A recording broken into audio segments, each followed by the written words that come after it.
Be me, 42, married for 15 years. Always made sure Daniel knew I wasn't going to be some submissive housewife. We met in our late 20s, got married after 3 years of dating. I had a good career in marketing. He was in software development. When we had kids, we agreed to share responsibilities equally. By equally, I meant he needed to step up because I wasn't doing all the emotional labor. Made sure our 2 kids, Emma and Jack, understood that mom and dad were partners, not some outdated 1950s marriage where the woman does everything. Felt pretty good about how I'd structured our household. Daniel never complained much, so I figured he agreed with how things worked. He did his share of cooking, cleaning, took the kids to activities. I made sure he understood that just because he worked didn't mean my job was less important. Even when I was home more than him, I reminded him that domestic work is real work. Things felt stable, predictable. Then last month, everything exploded in the worst way possible. Emma is 13 now, Jack is 10. Daniel had been quieter than usual for a few weeks. I figured he was stressed about work. Didn't push it because I've learned men need space to process their feelings. One Saturday morning, he tells me we need to talk. My stomach drops. He sits me down in the kitchen and his hands are shaking. Tells me he's been unhappy for a very long time. Says he's been keeping a journal for years and recently reread it. Realized he can't do this anymore. I'm completely blindsided. Start asking him what he means, what's wrong, we can work on it. He just keeps saying he's felt unloved for over a decade, that he stayed because of the kids, but now he needs to think about his own happiness. I'm sitting there in shock, unloved. I've been right here the entire time. We've raised 2 children together. We've been partners in everything. He leaves the house for a few hours to give me space. I'm spinning, trying to understand. Start looking around for this journal he mentioned. I know I shouldn't, but I need to understand what he's talking about. Find it in his desk drawer in his office. It's not just one journal, it's several, going back years. Start reading, and my hands are shaking. The first entry I land on is from 6 years ago. Another day where I felt like a function rather than a husband. She needs me to do things, be places, manage tasks. But when was the last time she asked how I was feeling? When was the last time she touched me without it being perfunctory? I miss being wanted. I miss feeling like I matter beyond my utility. Keep reading, going further back. Entry after entry of him describing feeling lonely, feeling like a co-parent and roommate but not a partner. Describing times he tried to be affectionate and I brushed him off. Times he wanted to talk about his feelings and I told him I was too tired. Times he suggested date nights and I said we needed to prioritize the kids, my first. Instinct is defense. He's being overly sensitive.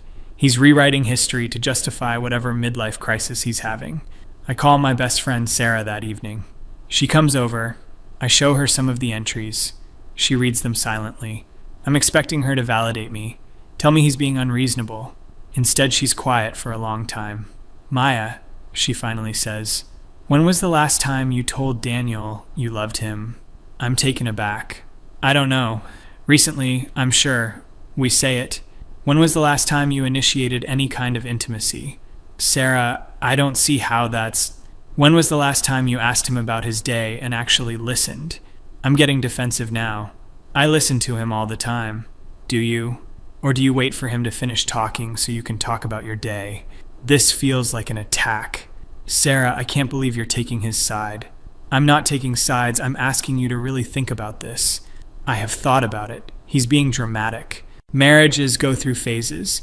We've been focused on the kids for 15 years. Yes, Sarah, that's what parents do. They prioritize their children. But Maya, you can prioritize your kids and still make your spouse feel valued. I do make him feel valued. I acknowledge everything he does. I thank him. Sarah gives me this look. Thanking him for doing dishes isn't the same as making him feel loved. What's the difference? One is transactional, the other is emotional. I'm getting frustrated now. This is ridiculous. I've been a good wife. I've never cheated. I've never been cruel. I've been present. Have you, though, been present? Yes. When he talks about his work, do you engage or do you think about other things? I pause. I listen. That's not what I asked. Sarah leaves and I'm angry. Angry at Daniel for writing these things instead of talking to me. angry at Sarah for not supporting me. Spend the next few days reading more of the journals. It's painful. He writes about specific moments I don't even remember. Our 10th anniversary, when I spent the whole dinner talking about a problem with Emma's teacher. A time he planned a weekend away and I canceled it because I had a work deadline. His birthday 3 years ago when I forgot to get him a card. Countless times he reached for my hand and I pulled away because I was busy. Times he tried to talk about feeling disconnected and I told him he was being needy. I remember that one. He'd said he felt like we were drifting apart. I'd literally used the word needy, told him that constant reassurance wasn't healthy, that we were adults and didn't need to be attached at the hip. Daniel comes back after a few days staying at his brother's. I tell him I read the journals. He's not even angry about the privacy violation. He just looks tired. So now you know, he says. I try to explain myself. Daniel, I didn't realize you were feeling this way. I tried to tell you multiple times. When? I don't remember you saying you were unhappy because you wouldn't hear it. Every time I brought up feeling distant, you had an explanation for why it was fine. I was trying to reassure you that all marriages go through phases. No, you were dismissing me. This stings. That's not fair. I was trying to keep perspective. Your perspective, not mine. You never asked what I needed. You never told me what you needed. I did, Maya, over and over. I asked for date nights. You said the kids needed us. I asked to talk about us. You said you were too tired. I tried to be physically close. You said you weren't in the mood. Daniel, that's not fair. I've been tired. I've had a lot to manage. I know, and I helped. I did everything you asked, but you never once asked what I needed emotionally. So what? I'm supposed to be a mind reader? No, you're supposed to care enough to ask. That hits me hard, but I'm still defensive. I do care. When? Show me when. I'm scrambling.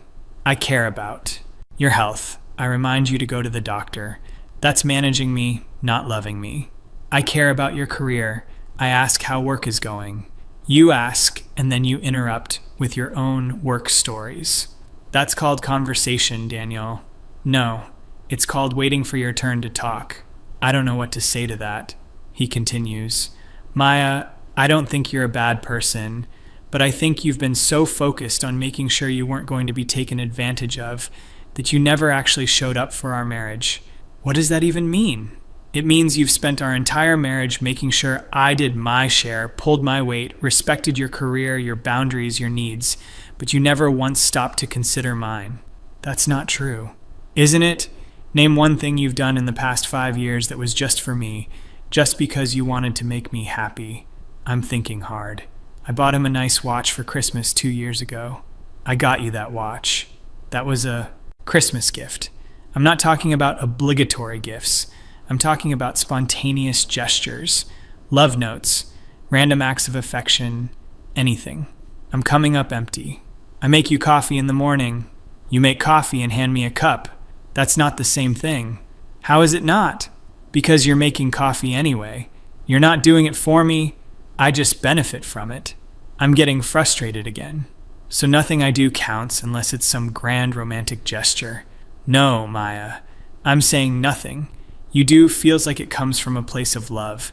It all feels obligatory or transactional. That's a horrible thing to say. It's the truth. We sit in silence. Finally, I ask what he wants. I don't know anymore. I thought I wanted you to fight for us, but now I'm not sure there's an us to fight for. This terrifies me. Of course there is. We have 15 years together. We have kids. We have a shared history and shared responsibilities. But do we have love? I love you. He looks at me sadly. Do you? Or do you love the life we've built? I don't know how to answer that. The next few days, I try to prove I love him. I make his favorite dinner. He thanks me politely. I ask about his day and really listen. He gives short answers. I suggest we watch a movie together. He says he's tired. Nothing is working. I call Sarah again. I don't know what to do. I'm trying, and he's not responding. Maya, he's been trying for 15 years. So, what? He gets to punish me now? He's not punishing you. He's protecting himself. From what? from getting his hopes up again only to be disappointed. I hate this. So I'm just supposed to give up? No, but you need to understand that a few days of effort doesn't undo years of neglect. I didn't neglect him. Didn't you? Sarah and I get into it. Sarah, I was a good wife, I was faithful, I was present, I raised our children. You keep saying you were present, but Daniel's journals suggest otherwise. So his feelings are more valid than mine. That's not what I'm saying. It sounds like what you're saying. It sounds like you think I'm the villain here. I think you're someone who got so caught up in making sure you weren't being taken advantage of that you forgot to actually nurture your relationship. That's a ridiculous oversimplification. Is it? You've spent 15 years making sure Daniel did his share of housework and childcare, but did you ever make sure he felt valued as a person, not just as a co-parent? I valued him. How? By thanking him for doing dishes? By acknowledging when he picked up the kids? Yes! What's wrong with that? Nothing's wrong with it, but it's not love, Maya. It's project management. I'm getting really angry now. So what should I have done? Written him love letters? Made him feel special for basic tasks? No, you shouldn't have made him feel special for basic tasks, but you should have made him feel special for being him. I don't even know what that means. I know. That's the problem. Sarah sighs. Maya, when was the last time you complimented him on something that wasn't his productivity? I think about it. I tell him he's a good dad. That's productivity. When did you tell him he's handsome, smart, funny? When did you show interest in his hobbies, his thoughts, his dreams? He doesn't have hobbies, really. He's busy. He does have hobbies. He likes photography. When was the last time you asked to see his photos? I didn't even know he still did photography. He stopped showing me because I never seemed interested. That's not true. It is true, Maya. I've seen him try to show you things and you barely look. I realize Sarah has been watching this whole time, seeing things I didn't see. Why didn't you say something? I did. Multiple times. You always had an explanation for why everything was fine. I'm quiet. You do this thing, Sarah continues, where you intellectualize everything. Someone has a feeling, and you explain why that feeling is wrong or invalid or just a phase. I don't do that. You're doing it right now. She's right. I hate that she's right. So what am I supposed to do? I think you need to really sit with what Daniel has been saying. Not explain it away, not defend yourself. Just sit with it. And then what? And then maybe apologize. I have apologized. Have you? Or have you said, I'm sorry you feel that way? Fuck. Over the next week, I try to really think about things. Reread more of Daniel's journals. One entry from 8 years ago guts me. Emma asked me today why mommy doesn't hug daddy like other mommies hug their daddies. I didn't know what to say. I told her mommy shows love in different ways, but the truth is, I don't know if she loves me at all. I think she loves the idea of our family, the structure of it.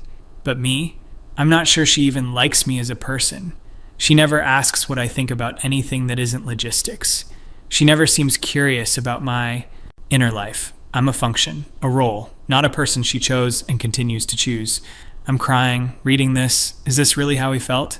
I try to remember 8 years ago. Emma would have been 5. I was working full-time. Emma had just started kindergarten. I was stressed about balancing everything. Daniel was supportive, did his share, but did I ever stop to think about how he was feeling? Did I ever ask? I think about our relationship before kids. We used to talk for hours, about everything and nothing.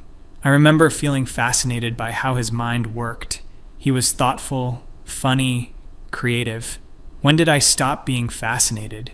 When did he become just a co-parent and roommate? I think it was gradual. After Emma was born, I was so focused on being a good mother, so determined not to lose myself in motherhood. I read all these articles about women who sacrifice everything, who make their husbands the center of their universe, who have no identity outside of wife and mother.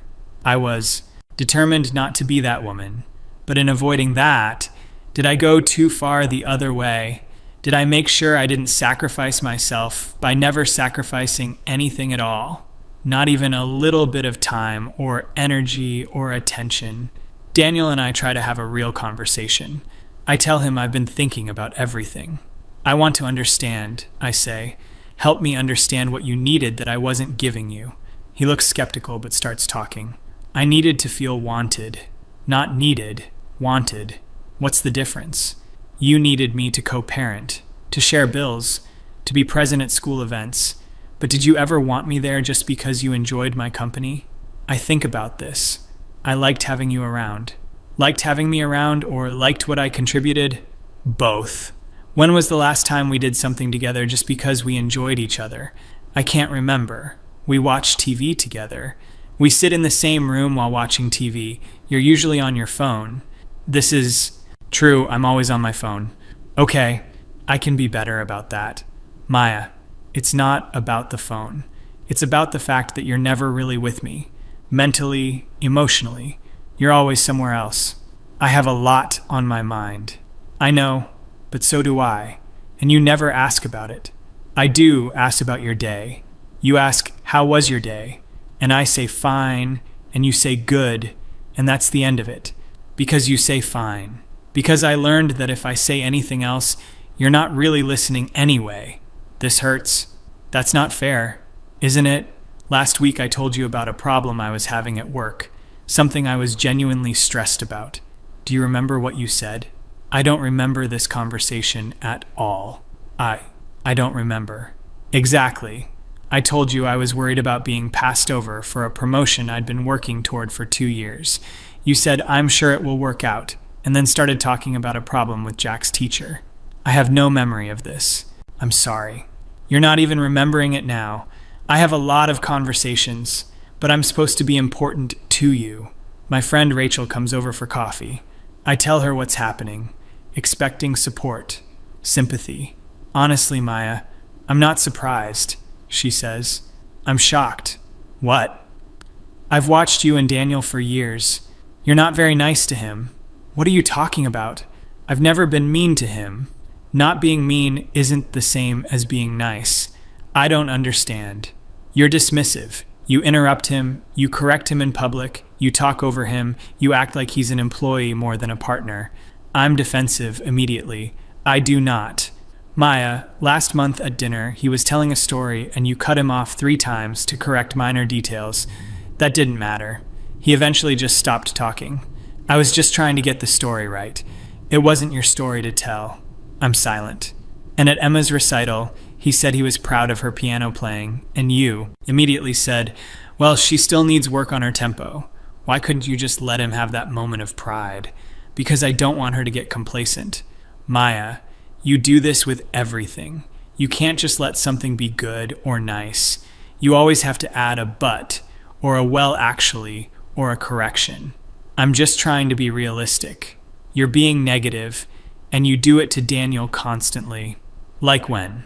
Like every time he does something domestic, you find something wrong with it. He loads the dishwasher wrong, he folds laundry wrong, he cooks dinner, but it's not healthy enough, or it's too salty, or whatever. I'm just giving feedback. It's not feedback, it's criticism. Constant criticism. So, I'm supposed to just accept mediocrity? God, Maya, listen to yourself. He's not an employee. He's your husband. And doing things slightly differently than you would isn't mediocrity. I'm getting angry. So I'm the problem. I'm the villain because I have standards. You're the problem because you've made your standards more important than your husband's feelings. That's ridiculous. Is it? You've spent 15 years making sure he met your expectations. But did you ever ask what his expectations were? I don't have an answer. Rachel keeps going. You know what Daniel told Mark last year? He said he felt like he was walking on eggshells in his own home, that nothing he did was ever quite right, that he was always being judged. Mark is Rachel's husband. He said that? Yes. And Mark asked me if you were always that critical, and I realized you were. Not just to Daniel, to everyone. You always know better. You always have the right answer. You always need to correct or improve or optimize. I'm just trying to help. But nobody asked for your help, Maya. And help that makes someone feel inadequate isn't actually helpful. This is hitting too close to home. I think you should leave. Maya, no. Seriously, if you're just going to attack me, you should go. Rachel stands up. I'm not attacking you. I'm telling you the truth. but I understand if you're not ready to hear it. She leaves.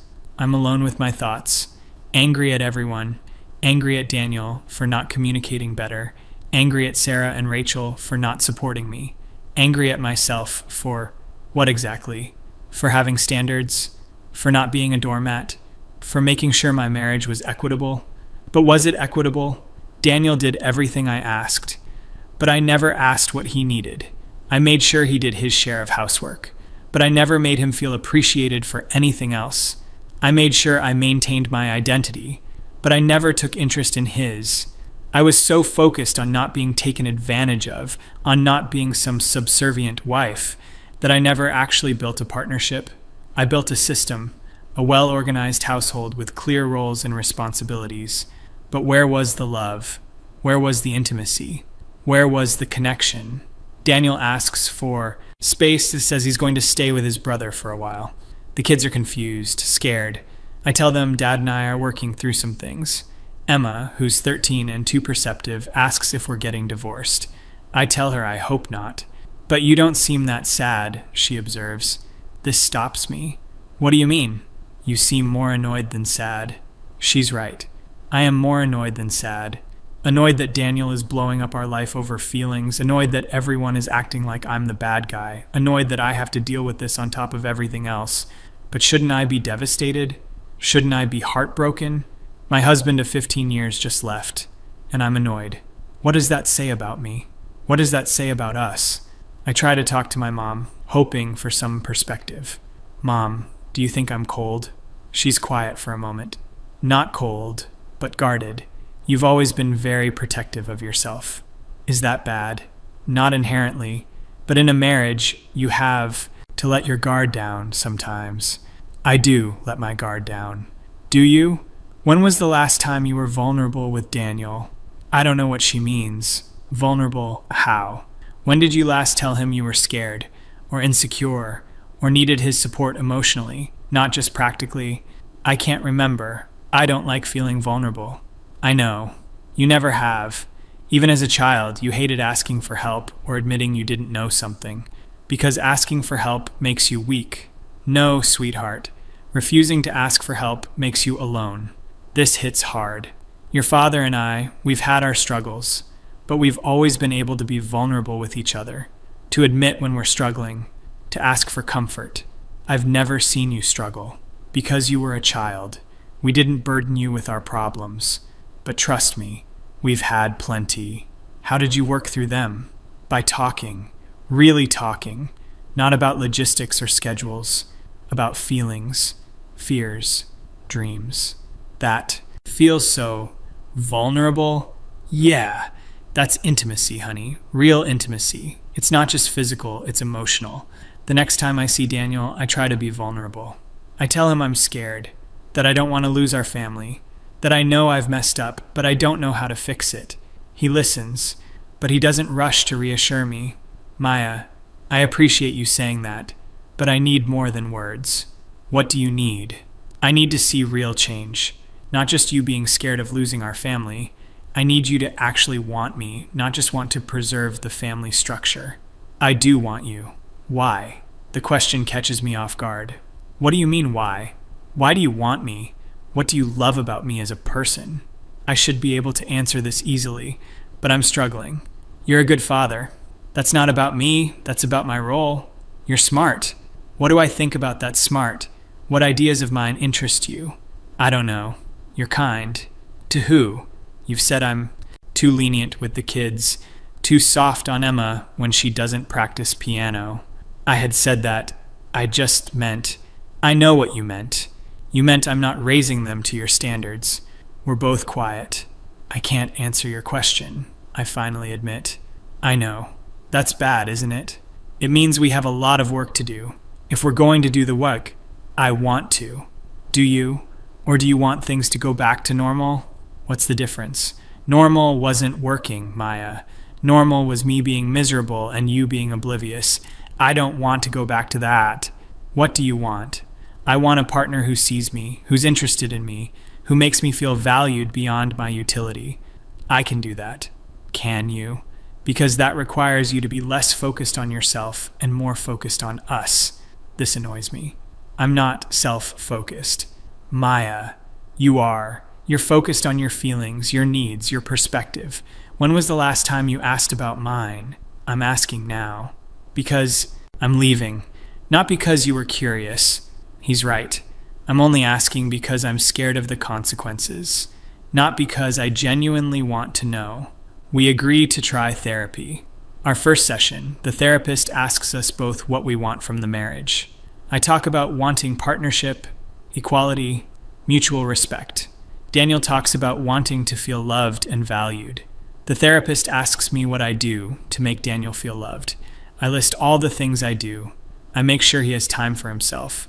I don't burden him with emotional labor. I acknowledge his contributions. The therapist stops me.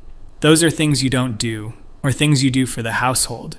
I asked what you do to make Daniel feel loved. Those things show love. Do they? Or do they show respect for autonomy and acknowledgement of participation? I don't understand the distinction. The therapist turns to Daniel. When do you feel loved by Maya?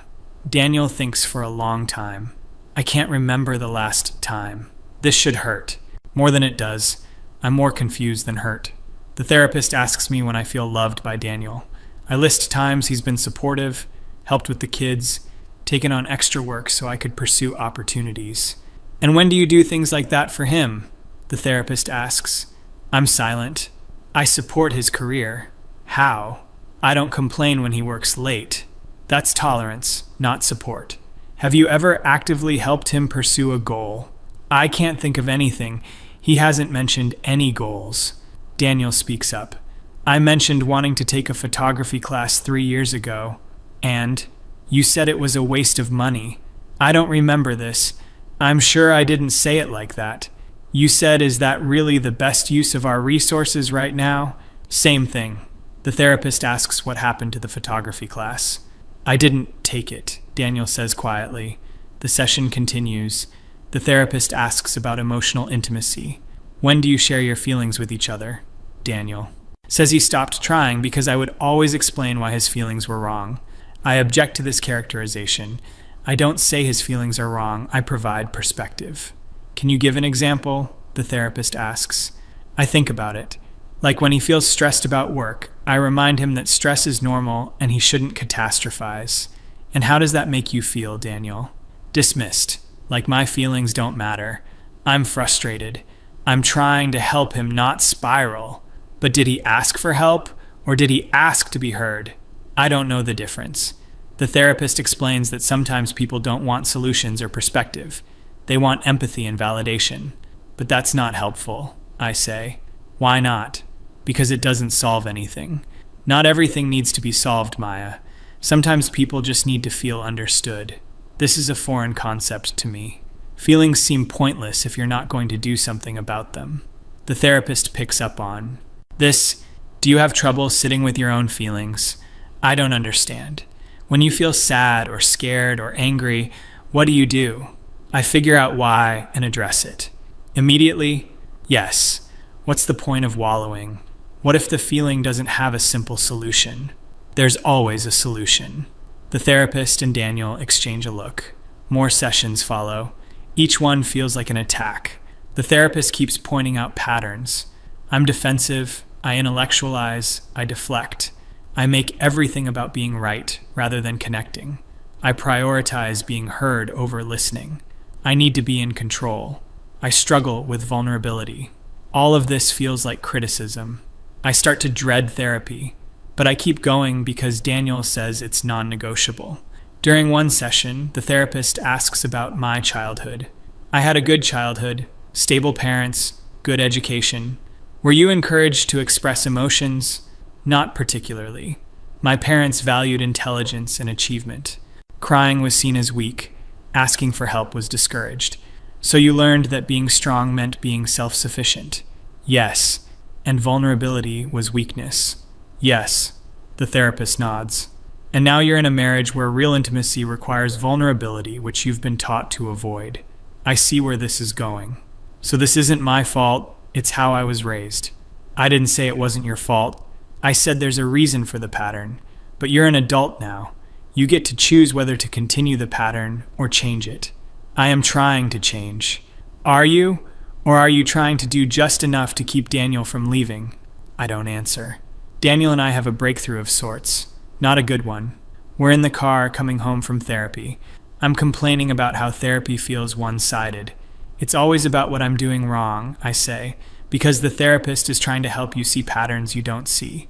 But what about your patterns? Your issues? Like what?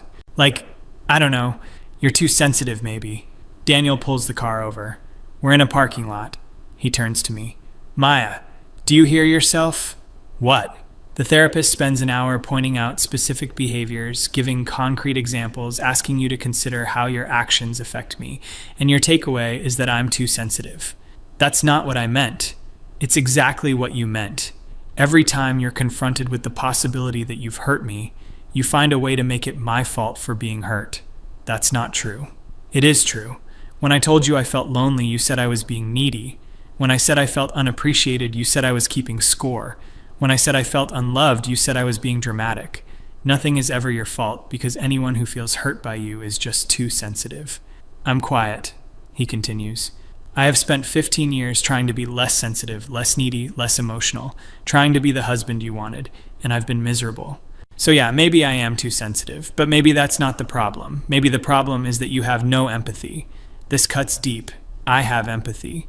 Do you? Name one time you've genuinely put yourself in my shoes. I'm thinking, when you were stressed about work. When I was stressed about work, you told me I was catastrophizing and needed perspective. I was trying to help. I didn't need help. I needed empathy. I needed you to say, that sounds really hard, and maybe give me a hug. That seems pointless. And there it is. Empathy seems pointless to you. Connection seems pointless. Emotional support seems pointless. Unless it's productive or solving a problem, you don't see the value. I don't know what to say. Maya, I don't think you're a bad person, but I think you're emotionally unavailable. And I can't be married to someone who's emotionally unavailable. I'm here, aren't I? I'm in therapy. I'm trying. You're going through the motions, but you don't actually believe you're wrong. You think everyone else is just too sensitive or too emotional or too needy. You're here because you don't want to be divorced, not because you actually want to change. Am I? Is he right? I think about it, really think about it, and I realize he might be right. I'm here because divorce sounds hard and embarrassing, because I don't want to be a failure, because I don't want to split custody and sell the house. But am I here because I love Daniel and want to make him happy? Do I even know how to love someone in the way he's describing? This emotional, vulnerable, empathetic way. It feels foreign and uncomfortable and pointless, and that realization is devastating. We sit in silence for a long time. Finally, Daniel speaks. I think we should separate. What? No, we're making progress. We're not, Maya. You're learning the right things to say in therapy, but you don't mean them. You don't feel them. I do. You don't. And I can't keep doing this. I can't. Keep hoping you'll suddenly develop empathy or emotional availability. I've been hoping for 15 years. I start crying. Actual tears. Maybe the first time I've cried in years. I don't want to lose you. You lost me a long time ago. You just didn't notice. This breaks something in me. Please, Daniel, I can change. I don't think you can. I don't think you want to. And I can't keep sacrificing my emotional well-being waiting for you to become someone you're not. We drive home in silence. He packs a bag, tells the kids he's staying at Uncle Mike's for a while. Emma hugs him and cries. Jack looks scared. I stand there feeling numb. After he leaves, Emma comes to my room. Mom, why is Dad really leaving? I don't know what to say. We're having some problems. Because you don't love him. I'm shocked. Of course I love him. You don't act like it. My 13-year-old daughter just said this to me. What do you mean? You're always annoyed with him. You barely talk to him. You never seem happy to see him. You're nicer to your friends than you are to him. Is this what my daughter has been seeing? Emma, marriage is complicated. It doesn't seem that complicated. You either love someone and treat them nicely or you don't. Out of the mouths of babes. She leaves and I'm alone. truly alone for the first time in 15 years. No Daniel in the next room, no sound of him getting ready for bed, no good night, just silence. And I realized that silence has been there for years. I just filled it with other things: work, kids, activities, friends. I never noticed that Daniel and I had nothing to say to each other because I never tried to talk to him. Not really. Not about anything that mattered. I spend the next few days in a fog, going through motions, getting kids to school, going to work, coming home. Everything feels empty. I try to remember the last time I was genuinely happy, not accomplished or satisfied or proud, but happy. I can't remember. I've been so focused on managing and optimizing and improving that I forgot to actually live to feel to connect. Sarah comes over. I tell her everything. I think Daniel's right, I say. About what? About me being emotionally unavailable. I don't know how to connect with people. Not really. You connect with me. Do I? Or do I just talk at you and you're kind enough to listen? Sarah is quiet. Sometimes it feels one-sided, she admits. Even my best friend. I'm a terrible person. You're not terrible, you're just very focused on yourself. How do I change that? I don't know if you can. Not in a way that's fast enough to save your marriage. This is the truth I've been avoiding. 15 years of emotional neglect can't be undone in a few weeks of therapy. Daniel is done, and I can't blame him. I'm sitting here now, alone, realizing that I've lost my husband, not to another woman, not to some dramatic event, but to simple, quiet neglect. 15 years of taking him for granted, of prioritizing everything else, of being so focused on not being taken advantage of that I never actually gave anything. He stayed for the kids, endured 15 years of loneliness for them, and I never even noticed, because I was too busy making sure I wasn't being oppressed or taken advantage of, too busy maintaining my independence and identity, too busy being right, to notice that my husband was suffering, that my marriage was empty, that I had become exactly what I feared, not a doormat, but something worse, someone so focused on not being hurt that I never learned how to love, and now it's too late. Daniel wants a divorce. The papers are coming, and I'm sitting here realizing I lost something I never appreciated, never even tried to appreciate until it was gone. I deserve this, all of it.